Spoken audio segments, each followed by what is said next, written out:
What's up everyone, welcome back to my YouTube channel, the right place to understand more about gynecology and above all fertility. Today, I will be explaining to you in a simple way what the ovaries are, what they do, and in what way they contribute to your fertility.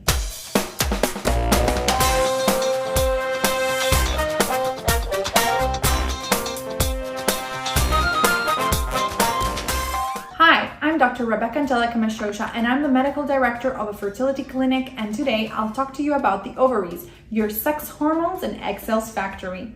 The ovaries are part of the female reproductive system and they have a huge role in determining its correct function. We always refer to them in the plural because the ovaries are two, the right ovary and the left ovary. Both ovaries are located inside of the pelvis, the lower abdomen, one on each side of your uterus, which is the organ where pregnancy develops. The two ovaries are very small, but very powerful organs and are capable of regulating your menstrual cycle, your fertility, and your general well-being. Let's now dive into ovaries and the hormones, because ovaries produce various hormones, of which the most famous are estrogens and progesterone. These hormones, also called female sex hormones, allow the development of the so-called secondary sexual characteristics, such as breast development and the onset of menstruation in puberty. During your reproductive years, they regulate your menstrual cycle, but also have an important influence on your mood and memory, your bone health, and your immune system.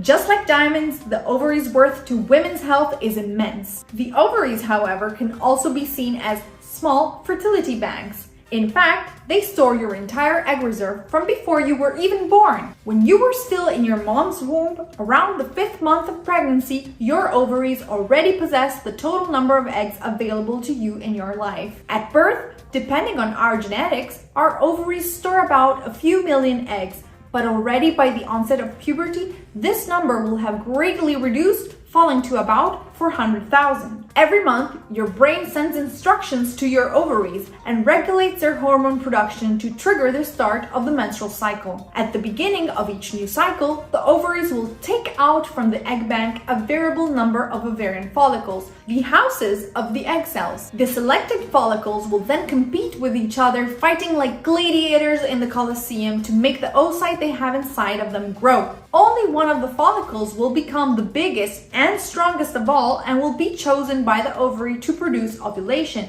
which is nothing more than the rupture of that same follicle with the release of its oocyte in the abdomen. Yes, inside of your belly. The egg cell released with ovulation will then be taken up from one of the two tubes, and once in the fallopian tube, if sperm meets the oocyte, the egg cell can be fertilized. In the meantime, the follicle that broke during ovulation is transformed into a small scar on the ovary known as corpus luteum, which disappears with the next cycle. All the other developing gladiator follicles and their egg cells, on the other hand, will die, being lost. This is the reason why, as the years go by, women's fertility potential progressively decreases, making it more difficult for us to get pregnant. Throughout our fertile life, which ranges from menarche, our very first menstruation, to menopause, it is estimated that we will ovulate approximately 400 to 500 egg cells, equivalent to only 0.05% of all primordial oocytes with which we are born. The male equivalent of the female ovaries are the testicles. The testes, like the ovaries, produce sexual hormones and gametes, the cells of reproduction,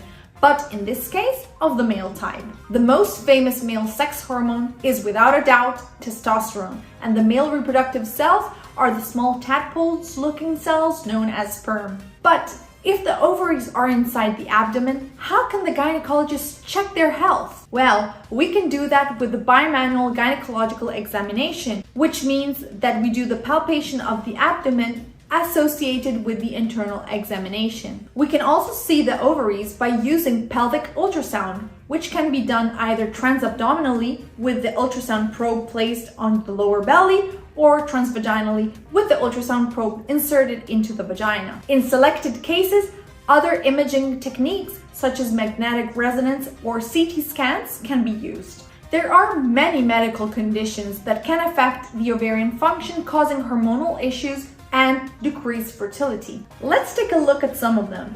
Menopause marks the natural end of female fertility. But when it occurs before the age of 40, it is due to a premature exhaustion of the ovarian function, defined as POI, or premature ovarian insufficiency, or POF, premature ovarian failure, or just premature menopause. Once menopause is reached, the only possibility of a pregnancy is throughout heterologous assisted fertilization, or egg donation. If you don't know what assisted reproduction is, go and check out the video I made about it. Also, if you like this video, remember to hit the like button, subscribe to the channel, and activate notifications not to miss out on the next videos. Let's go back to the conditions that affect the ovaries. Let's talk about PCOS, or polycystic ovary syndrome, which is the most frequent hormonal disorder in women. It is a syndrome, therefore not one single symptom, but a collection of symptoms, which amongst other things can make the journey of trying to conceive more difficult. It does so by causing irregular menstrual cycles, by preventing ovulation, and by worsening the quality of our beloved egg cells.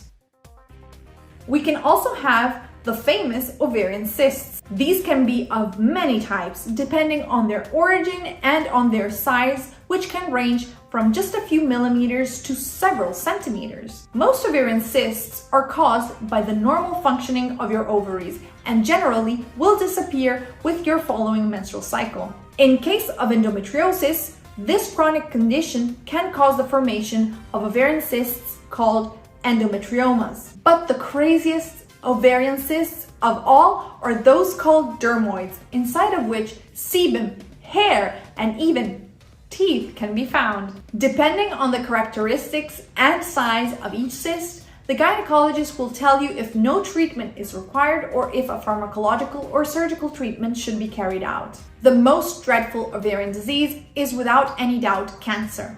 There are many types of ovarian cancer, and unfortunately, to date, there are no screening tests allowing the early diagnosis of these tumors, which rank 10th amongst the most common cancers. Most cases of ovarian cancer occur in menopausal women, but familial forms due to inheritable genetic mutations also exist, causing the onset of this malignant disease even at a young age. Our ovaries surely play a great role in our lives. However, our lifestyle also has a huge impact on the natural function of the ovaries. For example, prolonged periods of stress, intense physical exercise, or super restrictive diets, or a combination of the three, can cause your menstrual period to stop, also preventing you from getting pregnant. This condition is known as hypothalamic amenorrhea, and it is a protection mechanism through which the body signals the brain to block the menstrual cycle when it feels deprived of the energy and resources to face a pregnancy. So, as in all things, moderation is key, also when performing something universally recognized as good, such as physical exercise, and our diet must always be balanced and full of nutrients. So, did you already understand how precious your ovaries are? Your ovaries are real nuclear powerhouses of hormones necessary to maintain a state of physical and mental well-being. They are also your fertility goldmine, guarding your egg cells and promoting ovulation to allow pregnancy. It can thus be said that the miracle of life starts right here, from the ovaries.